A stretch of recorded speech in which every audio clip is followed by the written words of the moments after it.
vocês, é um prazer imenso estar aqui de volta, depois de tantos anos, né?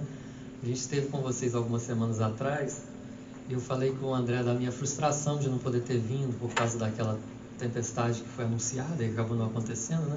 Por aqui. E eu não pude vir pessoalmente, e é tão gostoso estar aqui com vocês, é tão bom estar dentro da Casa Espírita fazendo o trabalho, e não se compara de forma alguma com o trabalho feito online, né? Aqueles que ficavam em casa, por exemplo, assistindo, perdiam, né? Porque o ambiente aqui está envolvido nas vibrações da espiritualidade, né? Tá dos nossos próprios pensamentos que a gente procura manter um pouquinho mais elevado. Então é um ambiente realmente muito gostoso de estar nele. Então estar aqui não tem comparação, não tem preço. E aí eu falei com o André que a gente poderia então voltar brevemente e fazer um trabalho mais descontraído para vocês, né? Um trabalho que a gente pudesse incluir a música. Vai ser uma palestra, tá? Mas a gente vai usar a música para ajudar somente a carregar a mensagem para um ambiente mais profundo dentro da gente, dentro do psiquismo, né? Do sentimento, que a música ela tem esse dom, essa possibilidade, né? De transportar as emoções, as informações mesmo, para um nível mais profundo do que simplesmente as palavras. Então o objetivo da música hoje vai ser só esse, de ajudar. A gente vai estar falando então sobre o tema Passagem para a Luz Eterna. E parece que quando a gente fala assim, parece que a gente está falando de uma coisa extraordinária, né? Um estado talvez de emancipação da alma, talvez, um estado maravilhoso assim, em que dá a ideia de uma coisa fantástica, mas na verdade o Emmanuel, essa frase foi tirada de uma frase, esse pedaço foi tirado de uma frase do Emmanuel que fala o seguinte: a vida terrestre é uma passagem para a luz. Então dá outra conotação, né? A vida terrestre, exatamente o que nós estamos vivendo agora, é a nossa passagem para a luz. E então a gente vai fazer uma reflexão dentro desse assunto. O que é essa vida terrestre? O que é a vida terrestre aqui? A gente sabe que a gente está no mundo de provas e expiações, mas dentro desse contexto de que a vida terrestre é uma passagem para a luz, o que exatamente representa para cada um de nós essa vida terrestre? Então, para a gente vai começar com uma música para relaxar os pensamentos, e através da letra dessa música, que é um poema de Emmanuel, a gente começar a perceber o foco que ele quer dar para levar a gente a refletir sobre a existência terrestre. Ela chama-se Tudo Passa. O André, eu falei com ele assim: André, eu posso fazer a palestra, mas eu precisaria da sua ajuda, porque de repente você poderia me ajudar com os seus... Em primeiro, ele só ia ajudar com os comentários, né? Porque o André tem uma facilidade de captar aquilo que a gente está falando e transformar aquilo num pensamento mais elaborado. Então eu falei: me ajuda então, que eu vou levando o assunto e você me ajuda no sentido de tornar isso mais ainda compreensível para as pessoas e aprofundar. E depois a gente chegou à conclusão que ele poderia tocar também comigo. Então vamos lá. Então nós temos esse problema sério. A gente faz palestra sim, mas fazer palestra sem um instrumento na mão, com o sangue cabral correndo nas veias, é difícil. Difícil. É o vício da música, né?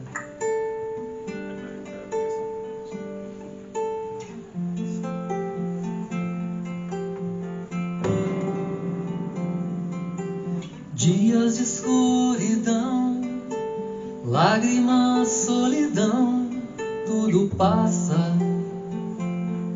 tudo passa. Saudade que não se acalma, doendo no fundo da alma, tudo passa, tudo passa.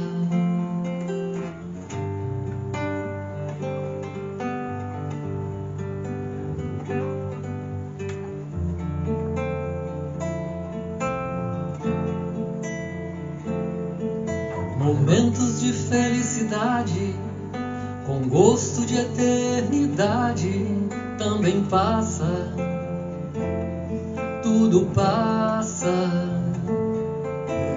As frustrações da vida, momento que expõe a ferida, isso passa, tudo passa. Na terra as lições são constantes em nossa jornada. Dor, alegria, experiências acumuladas. Releve o pensamento, busque a voz suave da mãe que diz: isso também passará. Alcance a Deus numa prece, somente Deus permanece. Somente Deus não passa.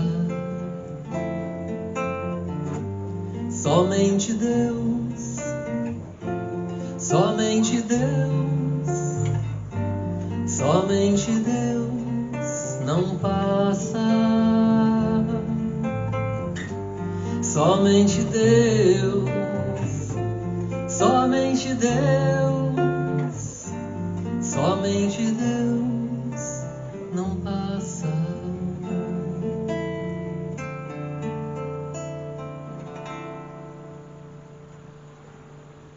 Tudo passa, né, gente?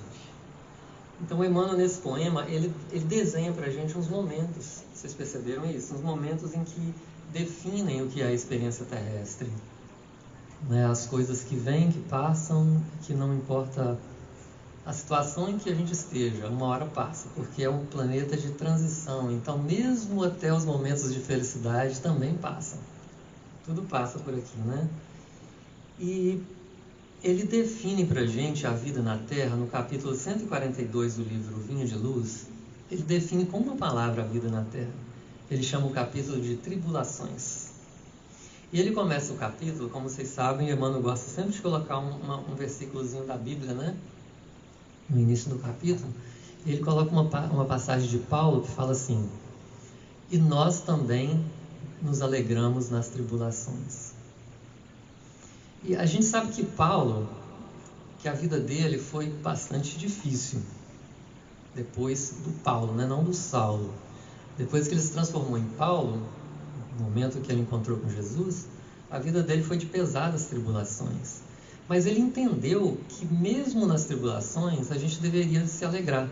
E é interessante a gente aprofundar nisso, porque o que ele está falando é muito sério, porque ele poderia ficar aborrecido com as coisas que faziam com ele, como nós poderíamos aborrecer com as coisas que fazem com a gente nessa vida, com os problemas que a gente tem, com a dificuldade que as pessoas ou situações nos causam. Mas ele fala que não, nós devemos nos alegrar. E fala por quê no versículo seguinte, que o Emmanuel não colocou no texto. Ele fala: porque a tribulação produz paciência, a paciência produz a experiência, e a experiência produz a esperança. Quando eu li isso, eu fiquei pensando assim: que experiência é essa que a paciência produz? Não é a tribulação, não são os problemas que produzem experiência? Eu fiquei pensando, poxa, como seria experienciar um problema, uma tribulação, através da paciência? A gente vai ter a condição de, experienciando isso, a gente ver ou vivenciar os resultados, que seriam bem diferentes de que se a gente passasse por um problema de forma revoltada, de forma não aceitando.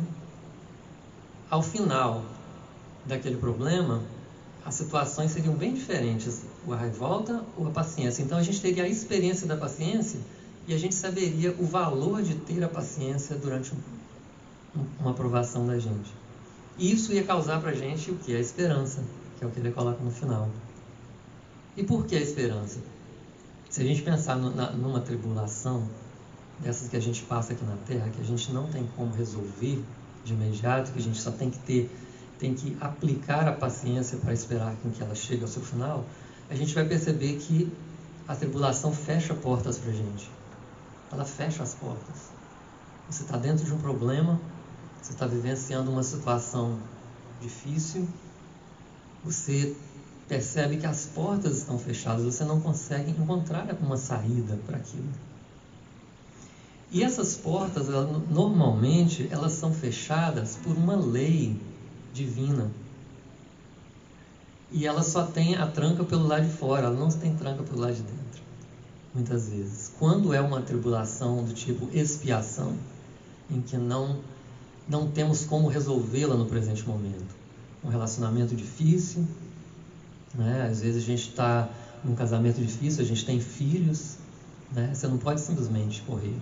Você tem um trabalho, você tem um patrão complicado, dificultando a sua vida, você não pode sair dali porque os seus filhos dependem do sustento em que você adquire através daquele trabalho. Então, muitas são as situações na nossa vida aqui na Terra em que são situações com portas fechadas, que a gente está experienciando e que a gente tem que ter a paciência e a esperança para que um dia essa porta seja aberta pelo lado de fora, pelas leis. Porque a gente sabe que quando a gente está dentro de uma prisão, a gente tem portas que não são possíveis da gente abrir. Talvez a gente pudesse quebrá-las e sair, mas quebrar uma porta de uma prisão e sair, nesse sentido, né, outros sentidos talvez não, mas nesse sentido, é também quebrar uma lei divina. E aí a gente vai ter que, cedo ou tarde, voltar para dentro daquela mesma sala e administrar melhor o problema e esperar que a porta se abra no tempo preciso. Então, quando o Emmanuel fala assim no livro, muitos se lembram de Paulo no encontro com Jesus. É a visão mais forte que a gente tem da vida do Paulo, é essa, né? Mas ele coloca o seguinte, que depois da bênção consoladora que ele reforma a vida, ou seja, do encontro com Jesus, ei-lo entre açoites, desesperanças e pedradas. Entre a graça de Jesus, do encontro, que ele for ao encontro, e o esforço que ele competia efetuar para reencontrá-lo, são indispensáveis anos pesados de serviço áspero e contínua renunciação. Interessante, né? Ele encontra Jesus, parece que tudo está resolvido, mas não, ali começam os problemas dele. Então, entre esse momento do encontro e esse encontro, a gente não pode esquecer que representa o despertar do Espírito. Até o momento em que ele vai encontrar Jesus novamente, é um período de provações. Então, vamos pensar na gente. Momento em que, como Espírito, a gente despertou. Seja porque a gente conheceu a doutrina ou por algum outro motivo. Momento em que a gente despertou. A gente viu um mundo no qual a gente quer alcançar. Mas até alcançar esse mundo, até alcançar essa situação, ainda tem esse caminho aqui, ó. E é um caminho, não preciso dizer para vocês, né? O que representa esse caminho, que vocês sabem, cada um sabe as suas tribulações. Então, eu vou ver se o André tem algum comentário para a gente, e depois a gente vai passar para uma outra música, para que a gente possa, durante essa outra música, através da letra dela, a gente voltar no tempo um pouquinho e pensar. Dá uma lembrada no momento em que a gente despertou, o que a gente sentiu, agora o que a gente está passando, para onde a gente está indo, tá bem? André? Eu sempre me lembro do Saulo de Tarso, né? Nesse encontro que ele teve com Jesus, porque folcloricamente dizem, né, costumam dizer que Paulo, quando viu Jesus, né, em toda a sua luz, aquela potência, ele caiu de joelhos e perguntou: Mestre, o que queres que eu faça? Não foi bem assim, né?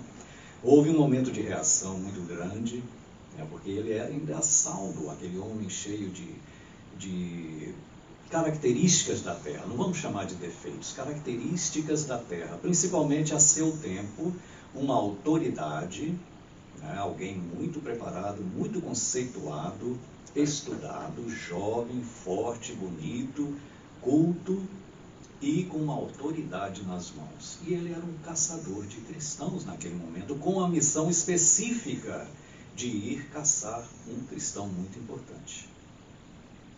Então, Não foi bem assim, essa entrega imediata. Somos nós diante da nossa tribulação presente também. No momento que nós vimos o problema de perto, quando o problema nos visita pela primeira vez, bate à nossa porta, o que a gente faz? A gente reage.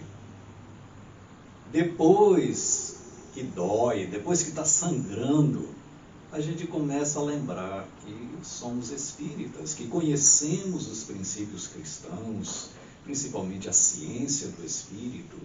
Começamos a lembrar da lei de causa e efeito, da reencarnação, daquelas coisas que Kardec nos deixa com muita clareza para quem tem ouvidos de ouvir e olhos de ler. Aí a gente começa a se enquadrar na lei, porque a lei, né, o próprio nome diz, o próprio conceito da lei, não é opcional. Opcional é uma regrinha que a gente tem uma opção de tentar burlar, uma regra local, uma normativa temporária, mas a lei é eterna, a lei é imutável, a lei é Deus, e está escrita aonde? Na nossa consciência, é onde está escrita a Constituição Divina. Então a lei não é negociável, é uma porta trancada por fora, né? A chave está do lado de fora. Somente o nosso carcereiro bendito, divino, que pode abrir essa porta para nos libertar.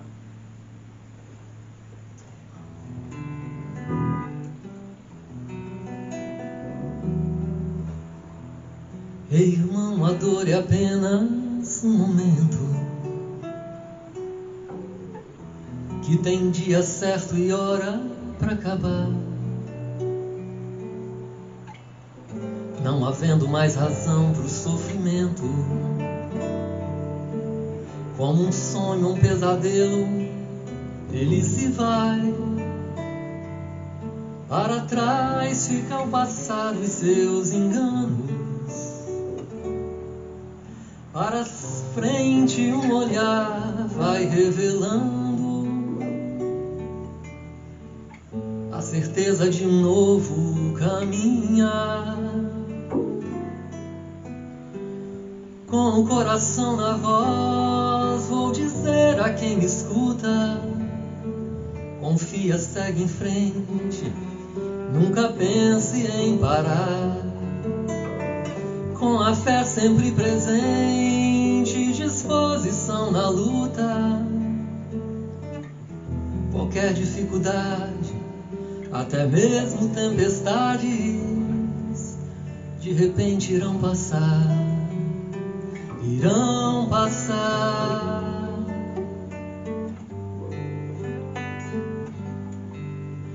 É interessante que, como essa música diz, né?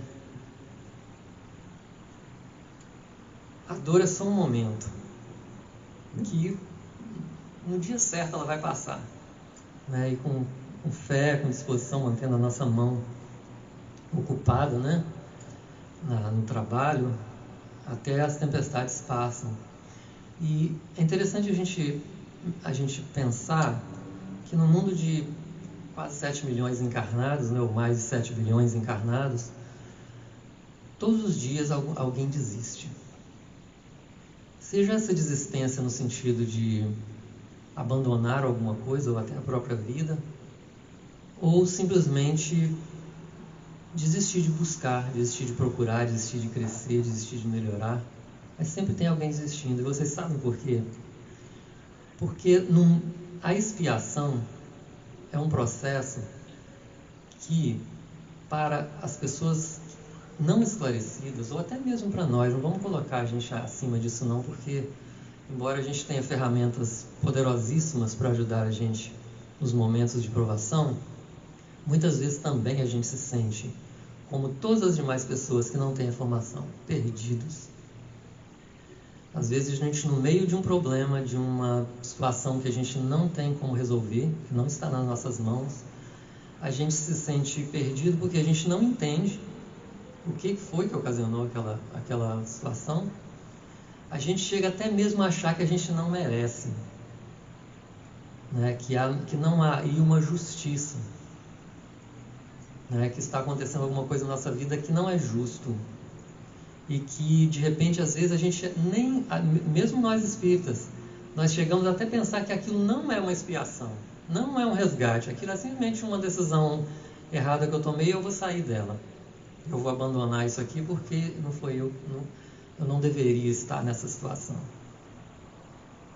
Mas aí eu me lembro de uma palestra que eu ouvi em que o palestrante falou assim: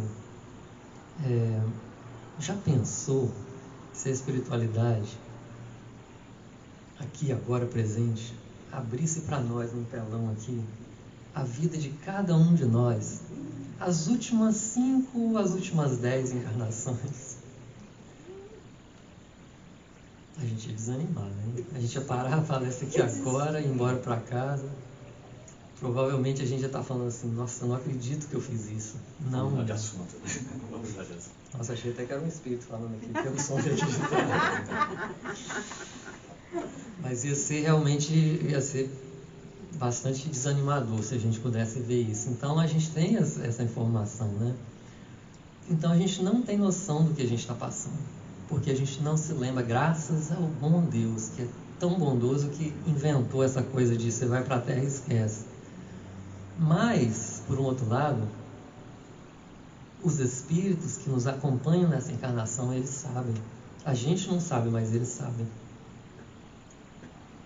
E eles, se vocês leem, por exemplo, né, os livros de André Luiz, o livro de Ivone Pereira, quando a gente está do outro lado, no processo de recuperação das encarnações precedentes, a gente se afilia a uma organização, a gente está ligado a uma equipe que é responsável pela nossa recuperação. Quando a gente reencarna, eles avaliam, eles dão um aval para que a gente venha e nos acompanham o tempo todo. Então, tudo que acontece para a gente, que a gente não tem noção, eles estão sabendo. Então, o papel da gente nesse momento seria buscar uma conexão com eles. Buscar essa conexão com quem sabe o que a gente está passando. Né? Estar próximos aos nossos amigos espirituais e permitir que eles façam parte da nossa experiência na Terra. Né? Porque às vezes a gente busca eles, mas não permite que eles participem. A gente só quer, na hora que a coisa aperta, que eles resolvam os nossos problemas. Mas tem outros momentos também, né?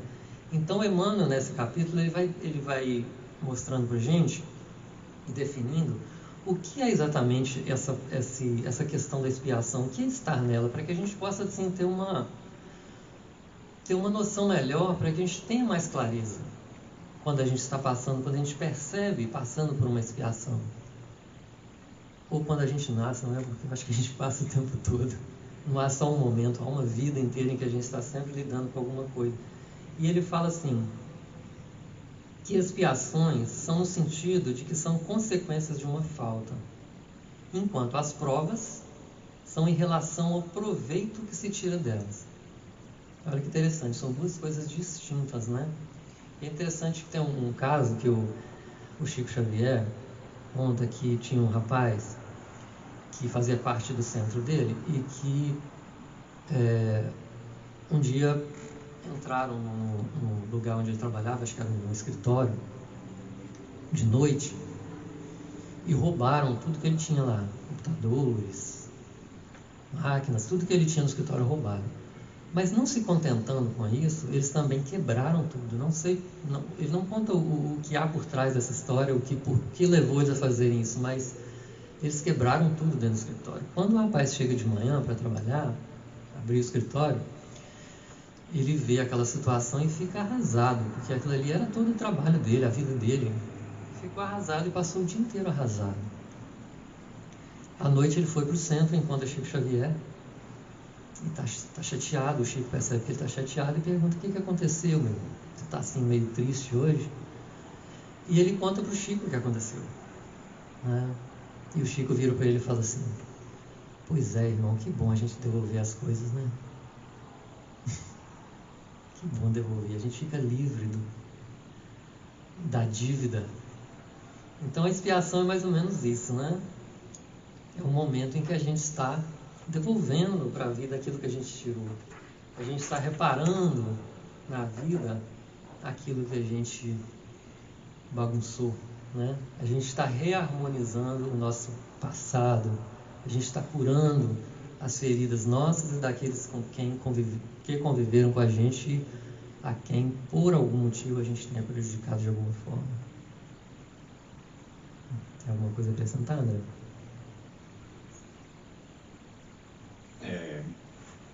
É interessante, sim.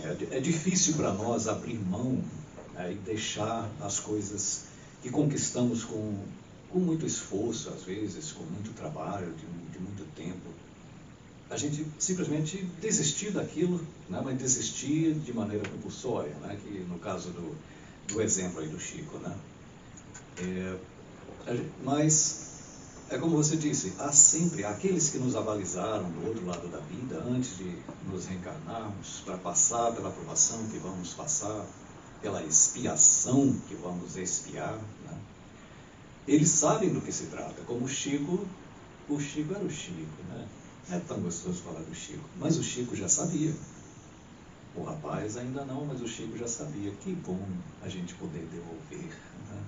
Claro que, né, alguém que acompanhou o Chico de perto, que teve esse privilégio de ter uma palavra com ele, né, de vê-lo de perto, sentir a sua psicosfera, no momento em que ouve uma frase dessa, de uma boca abençoada daquela, né, do Chico, imediatamente a consciência se abre.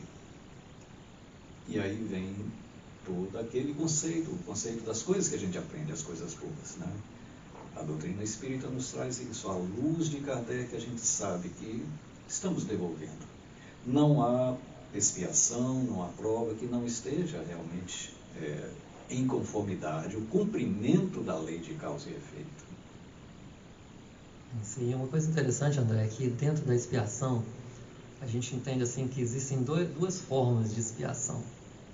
Uma é aplicada ao espírito que está no estado ainda de rebeldia. Então a gente está do outro lado da vida, a gente precisa reencarnar para fazer essa reharmonização do passado, mas a gente ainda não compreendeu, acho que a palavra é essa, não compreendeu o significado da dor na nossa vida. Então esse estágio espiritual, nesse estágio espiritual é preciso que o espírito reencarne numa expiação de contenção. Ou seja, são situações que englobam diversas coisas em sua vida que vai conter o espírito de complicar ainda mais a sua vida. Seja no sentido físico, seja no sentido das dificuldades mentais, seja no sentido da dificuldade de expressão, seja no sentido de estar envolvido em um grupo familiar ou em um contexto maior, ou sem um grupo familiar, né? No sentido de não ter um grupo familiar, não ser um adotivo, né? Alguma coisa nesse sentido. Não necessariamente seja sempre essa situação, mas eu estou colocando aqui uma colocação em que a gente precisa ter uma contenção, porque a gente não entendeu a dor como processo de aprendizado. Então a gente vai chegar aqui com esquecimento e vai se revoltar de novo, e vai complicar a vida de novo. Então a expiação se torna uma medida de contenção para nós até o momento em que a gente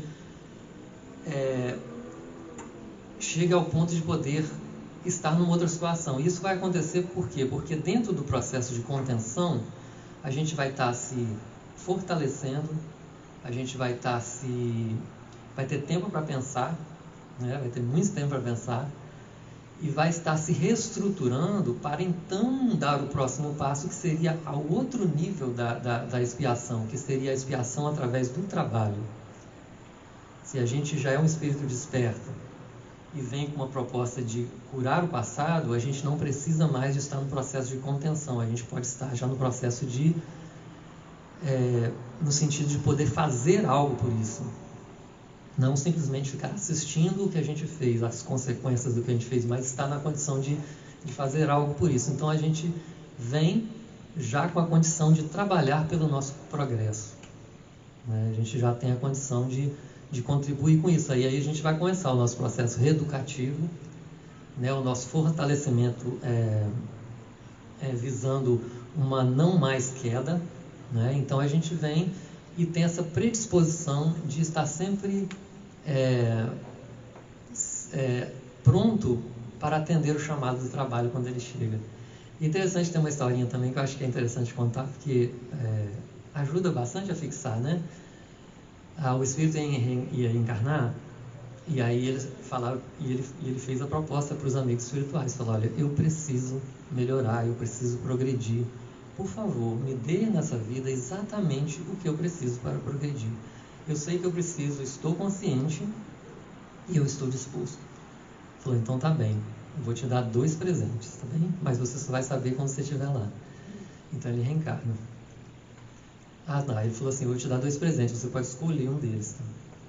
Então ele reencarna. Então ele reencarna, começa a vida dele tranquilo, né? Uma vida normal, como todo mundo tem. E num certo momento da vida dele, alguém bate a porta. Ele abre a porta e tem um senhor do lado de fora, com um carrinho de pedreiro cheio de tijolo e uma planta de construção debaixo do braço. E fala para ele assim: eu vim aqui te fazer um convite para ajudar na construção de um mundo melhor. Ele assusta. Eu? Quem sou eu? O que eu vou ganhar com isso? Não é sempre a pergunta que a gente faz quando a gente é chamado a um trabalho: o que eu vou ganhar com isso? Ele fala: olha, isso vai te dar a condição de passar por os seus problemas de uma maneira muito mais tranquila. Só isso? Mas só isso. Só isso. Então eu não vou não, e eu vou te explicar por quê. Eu tenho problema demais na minha vida, eu não tenho tempo e nem condição de estar envolvido num trabalho desse. Eu tenho muita coisa já acontecendo na minha vida. Um dia, quem sabe, não agora. Eu falei: tá bem, a escolha é sua, vai embora. Passa alguns dias, uma outra pessoa bate na porta. Ele atende, é uma outra pessoa, um outro senhor ou uma senhora, vocês escolhem, segurando uma caixinha na mão assim. E ele fala assim: pois não, vai falar: eu vim aqui porque eu tenho uma encomenda sua. A minha? Você encomendou essa caixinha, entrega para ele. Ele, muito curioso, pergunta: o que é que tem nessa caixinha? Ele fala: isso é um vespeiro. Você sabe o que é um vespeiro? É uma caixa de abelhas, de vespas, e quando você abre, você pode imaginar o que acontece. E essa é a história. A história é essa. Essa é a nossa definição de como a gente encarar o plano de expiação, né? O Emmanuel fala pra gente assim: as provações, elas podem ser difíceis, não resta dúvida, mas por seu intermédio, o espírito é colocado em situações que o afasta do estado de inércia, em que ora permanece e se compraz, proporcionando-lhes, ao mesmo tempo, oportunidade para que ele possa trabalhar a melhoria das suas atuais condições de vida. Nas expiações, o espírito vê-se colocado prisioneiro das más ações cometidas, pelo uso indevido do livre-arbítrio. Para que não se prejudique mais, renasce sob processos de contenção, que obviamente produzem sofrimentos, sobretudo se o ser ainda não consegue aprender o valor da dor como instrumento de educação e curas espirituais. Aí eu pergunto, né, André? Ser presidente de casa espírita é expiação compulsória ou voluntária? Depende. Vou perguntar à nossa presidente. Tem umas que são compulsórias, outras são obrigatórias. São compulsórias, né? Outras são voluntárias. Olha, me lembra. Depende da casa. Me lembra de situação semelhante. Quando você deve à justiça, você cometeu um crime, você tem uma opção. Você pode se apresentar à justiça, declarar sua culpa, receber sua condenação e escolher quando o juiz lhe oferecer. Você vai pagar 20 anos na prisão ou vai pagar 10 anos de serviço comunitário em liberdade. Quer dizer, o ser esclarecido não tem que pensar 2 vezes, né? Agora, o outro caso, né? Você cometeu um crime e você quer esconder o crime, quer fugir da responsabilidade, você foge, nega, mas a justiça vai te procurar. Aí a justiça vai te pegar de surpresa no seu esconderijo. vai te algemar, vai te levar para o juiz vai te condenar irremediavelmente a 20 anos na prisão, segurança máxima. E você vai ter que permanecer algemado. Essa é a reencarnação compulsória, né? Aquela que o indivíduo reencarna na paraplegia ou qualquer outra condição física que o limita de praticar novos crimes, ou mesmo a falta do membro, falta dos braços, da perna, seja o que for. Mais uma vez, é a nossa escolha. É aí o momento de sabermos escolher, mesmo diante da turbulência, da tribulação, do medo da prova, saber escolher ainda, ter a paz de espírito para escolher. E a gente estava falando no início, né, que a importância da gente se conectar com os nossos guias, nossos amigos espirituais, porque eles sabem o que a gente está passando. Então a gente vai colocar uma outra canção aqui agora para a gente pensar nisso. Vamos pensar nesse nosso amigo espiritual. Vamos pensar na conexão que a gente tem com eles. Vamos convidar a eles para estar na nossa vida. Vamos aproveitar esse momento e refletir sobre isso, conectar, levar.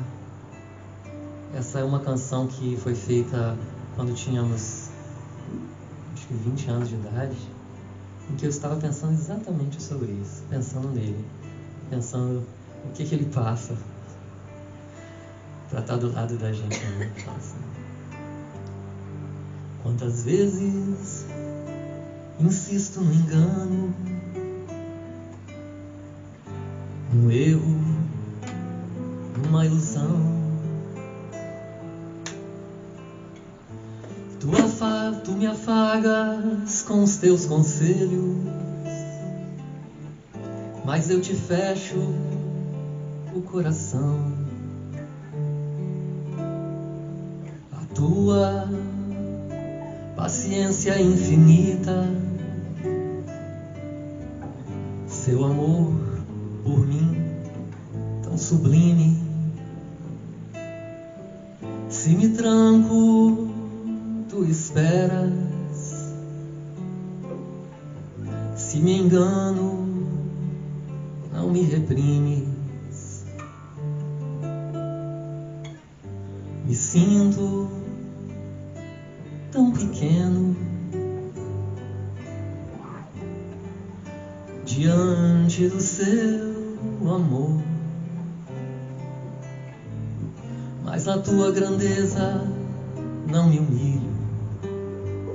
És um pai que vela em segredo pelo filho.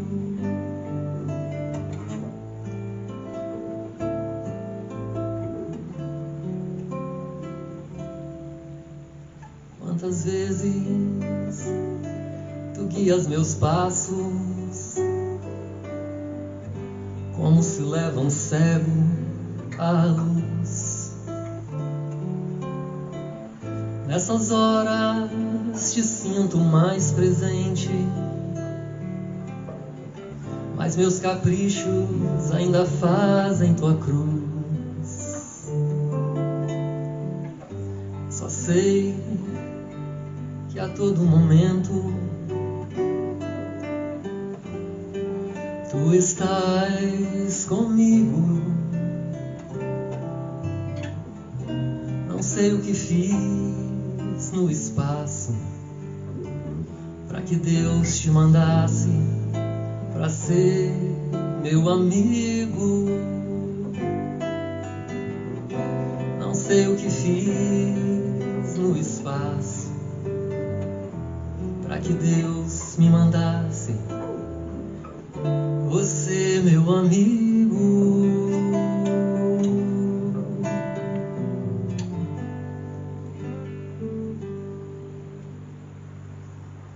Estão aí, né, gente? Com a gente.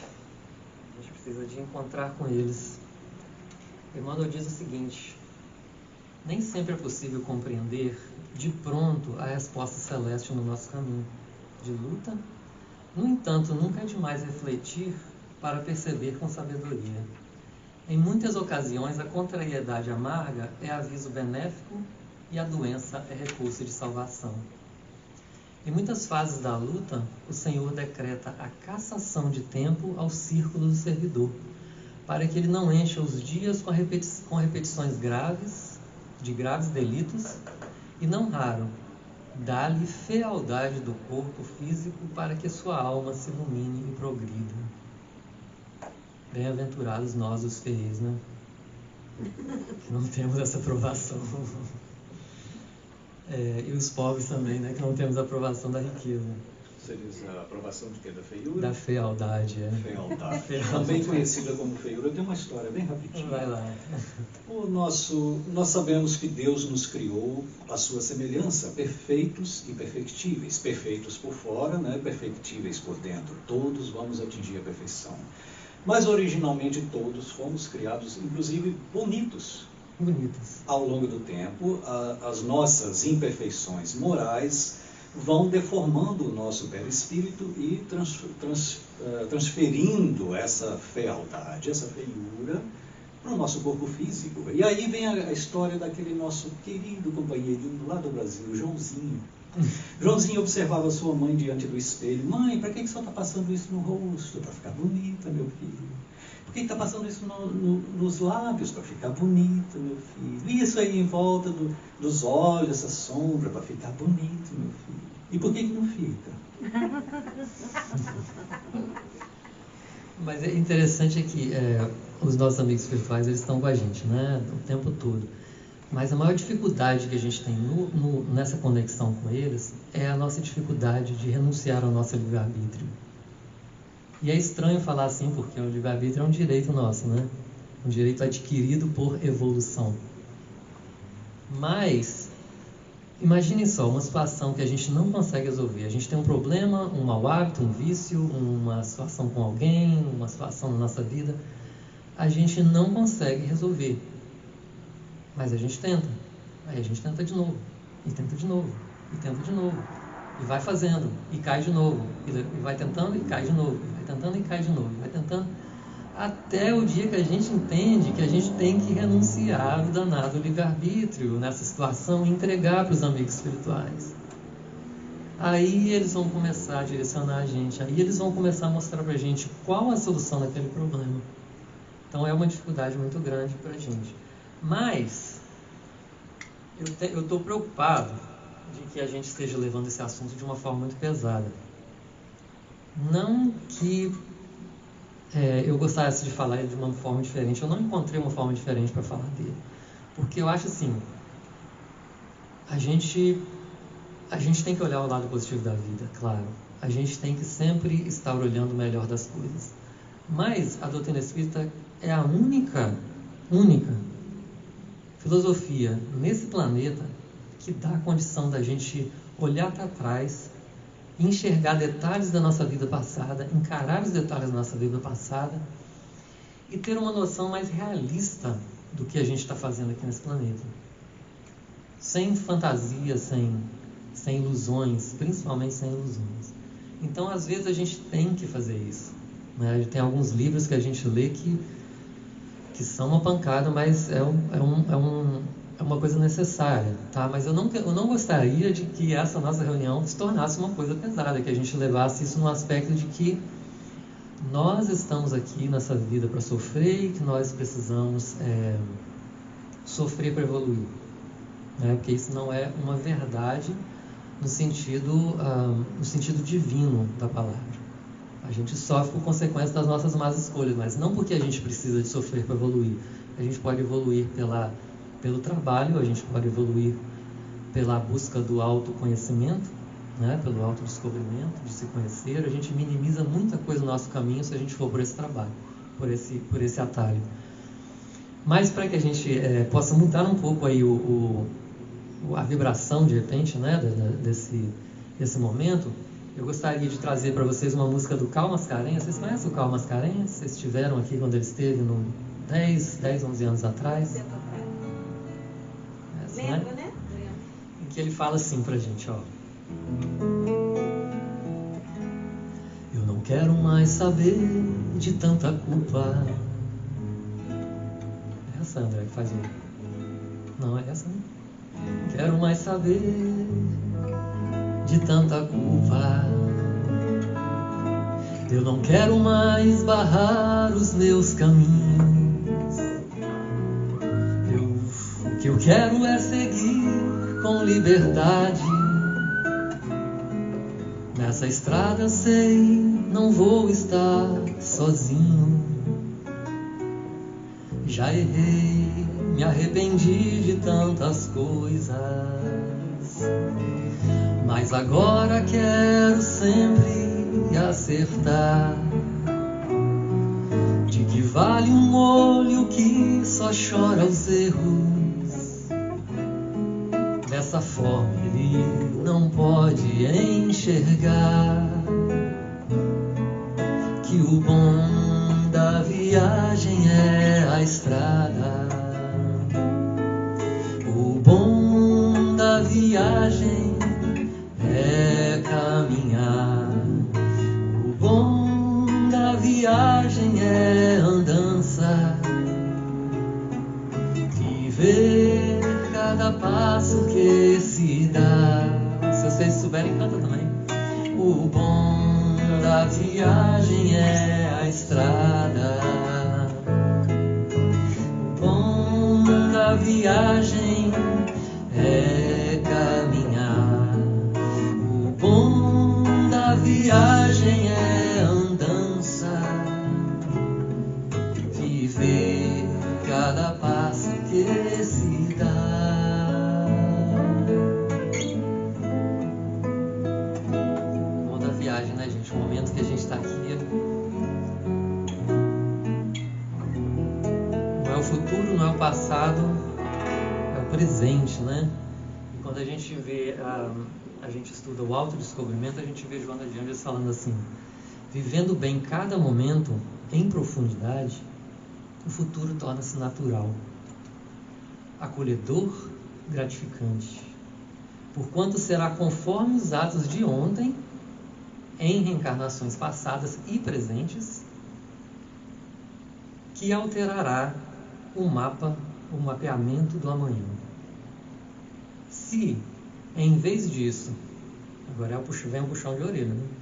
Como mecanismo de fuga contra a renovação, a pessoa programa dores e desconforto, sem confiança nos acontecimentos por vindouros, sem confiança de que a porta vai ser aberta pelo lado de fora, né? Certamente está desejando exatamente como receberá. Há uma fatalidade inevitável. A colheita dar-se-á de acordo com a sementeira. Todo fator que possa desencadear consciência de culpa no comportamento necessita ser eliminado. Olha que interessante isso, né? O lidar-se com a expiação, com o problema, não necessariamente significa que temos que carregar sentimentos de culpa conosco. Precisa ser eliminado, substituído por outros. Isso aí é fundamental, né? A gente não consegue se livrar de nada, a gente não consegue se livrar dos nossos problemas. O que a gente faz é substituir. E aí, à medida que a gente vai melhorando a nossa condição, aquelas coisas vão nos deixando, porque não tem mais ponto de conexão conosco, né? Mas a gente não se livra delas à força. A gente tem que crescer, expandir para que elas nos deixem, para que elas se livrem de nós. Então, substituindo por outros criadores de confiança e serenidade, sem sombras psicológicas que ocultem a realidade, o desenvolvimento dos valores internos. E ela conclui da seguinte forma: ninguém se pode evadir do processo de crescimento interior. E esse imperativo da evolução apresenta-se com dúvidas a respeito de como enfrentá-lo. Olha só que interessante. Não é claro para a gente. Não é claro para ninguém passar pelos problemas. A gente tem dúvida como? Quais os recursos que eu tenho para sair desse problema, para lidar com esse problema que eu não consigo sair? Né? Não é uma coisa clara. Então, são dúvidas a respeito de como enfrentá-los e o que fazer enquanto o aguarda. A atitude correta, aí ela dá para a gente a solução. A atitude correta está em viver cada momento intensamente, porquanto cada minuto que a cerca e passa é o futuro chegando e transformando-se em passado. A luta fortalece o caráter e capacita o ser para contínuos desafios que facultam o crescimento interior.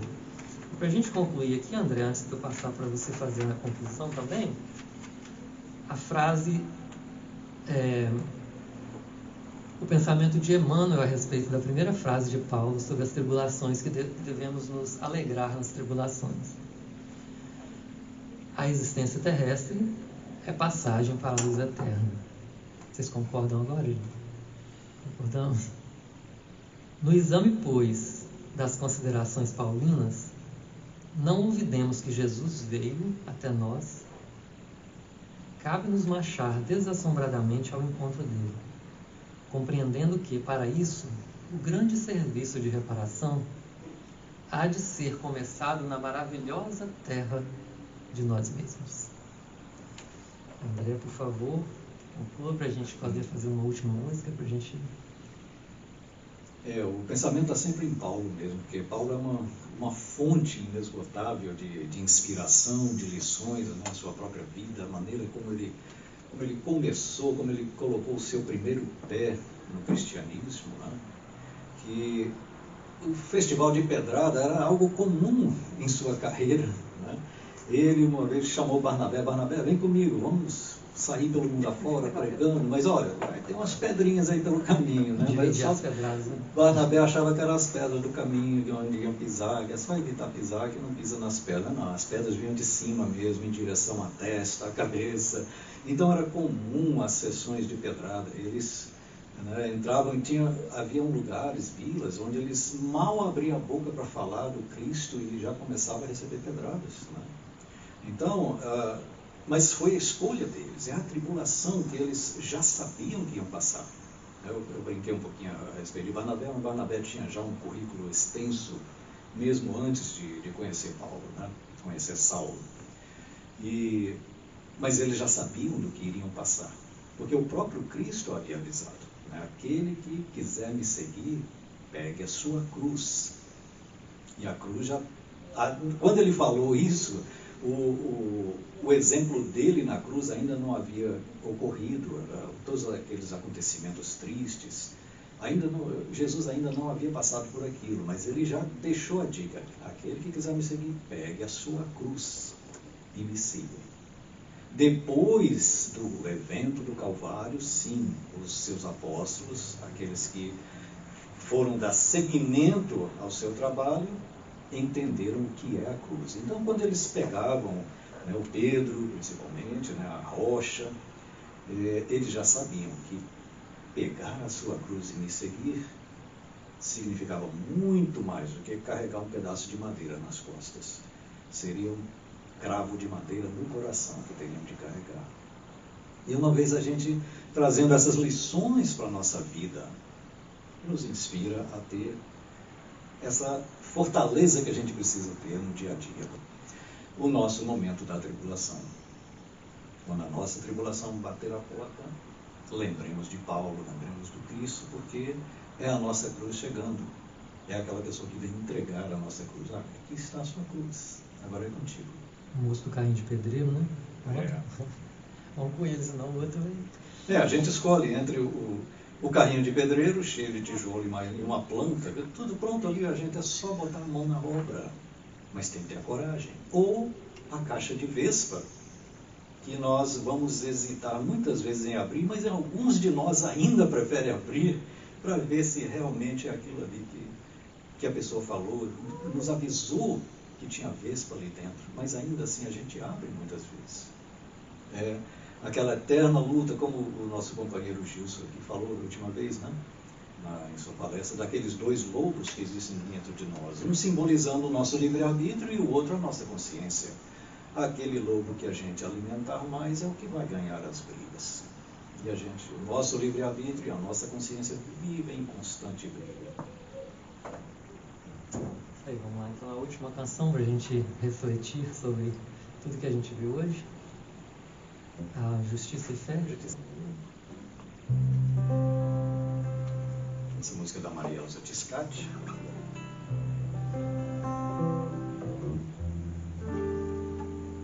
Trazias o coração repleto de esperanças, traçavas tantos planos de alegria,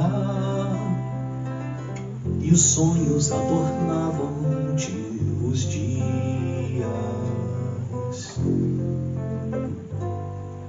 E aí vem o temporal, e o futuro trouxe a dor, as lágrimas, o medo, a solidão. Alçaste os olhos para o céu como a indagar, porque rolaram pelo chão seus planos e todos os seus sonhos de felicidade. Choras, amigo, ninguém semeia dor e colhe paz. Se hoje tens o que plantaste lá atrás, o amanhã está em tuas mãos. Persiste, acende a tua luz, mesmo que doa, e segue em direção do amor, mais puro amor, e assim terás teus sonhos germinando no futuro. Amigo, ninguém semeia dor e colhe paz. Se hoje tem o que plantaste lá atrás, o amanhã está em tuas mãos. Persiste, acende a tua luz, mesmo que doa, e segue em direção do amor, mais puro amor, e assim terás teus sonhos germinando no futuro, teus sonhos germinando no futuro.